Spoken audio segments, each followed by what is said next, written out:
12ஆம் வகுப்பு பொதுத் தேர்வு மாவட்ட ஆட்சியர் ஆய்வு. 12ஆம் வகுப்பு பொதுத் தேர்வுகள் இன்று துவங்கியுள்ளன. கோவை மாவட்டத்தை பொறுத்தவரை 127 தேர்வு மையங்கள் அமைக்கப்பட்டு 33,659 மாணவ மாணவிகள் தேர்வு எழுதுகின்றனர். மேலும் கண்காணிப்பு பணியில் 300 பேர் கொண்ட பறக்கும் படைகள் அமைக்கப்பட்டுள்ளது.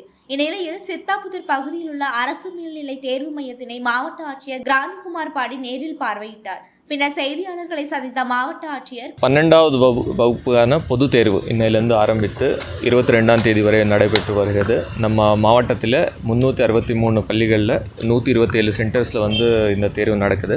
இதில் மொத்தம் ஆண் மாணவர்கள் 15,247, பெண் மாணவிகள் 18,412 பேர் இன்றைக்கி எழுதுகிறார்கள். இதுக்கான முன்னேற்பாடுகள் எல்லாமே சரியாக ஏற்பாடு செய்துவிட்டு எல்லா சென்டர்ஸ்லேயும் நம்ம இன்னையிலேருந்து நடைபெறு வருகிறது.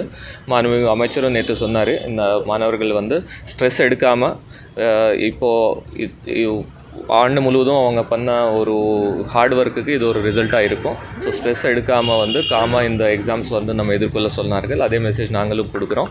ஸ்ட்ரெஸ் எடுக்காமல் அவங்க படித்தது எழுதினால் கண்டிப்பாக அவங்க வெற்றி பெறுவார்கள் நம்பிக்கை எங்களுக்கு இருக்கிறது. மாணவ மாணவிகள் அனைவருக்குமே இந்த நேரத்தில் நாங்கள் வாழ்த்துக்களையும் நல்ல குட் விஷஸும் இந்த நேரத்தில் தெரிவித்துக் கொள்கிறோம். ஸ்பெஷல் அரேஞ்ச்மெண்ட்ஸ்னால் டிஃப்ரெண்ட்லி ஏபிளுக்கு ஒரு தனி அறை ஒதுக்கப்பட்டு அதில் ஸ்க்ரைப் அரேஞ்ச் பண்ணியிருக்கோம். அவங்களுக்கு ஒரு 1 hour எக்ஸ்ட்ரா கிடைக்கும். எல்லாருக்குமே ஒரு 10:15 எழுத ஆரம்பிப்பாங்க ஆன்சர்ஸ். 1:15 வரை டைம் இருக்கிறது. டிஃப்ரெண்ட்லி ஏபிளுக்கு மட்டும் ஒரு 1 hour எக்ஸ்ட்ரா டைம் கொடுத்துட்டு 2:15 வரை அவங்க எழுதலாம்.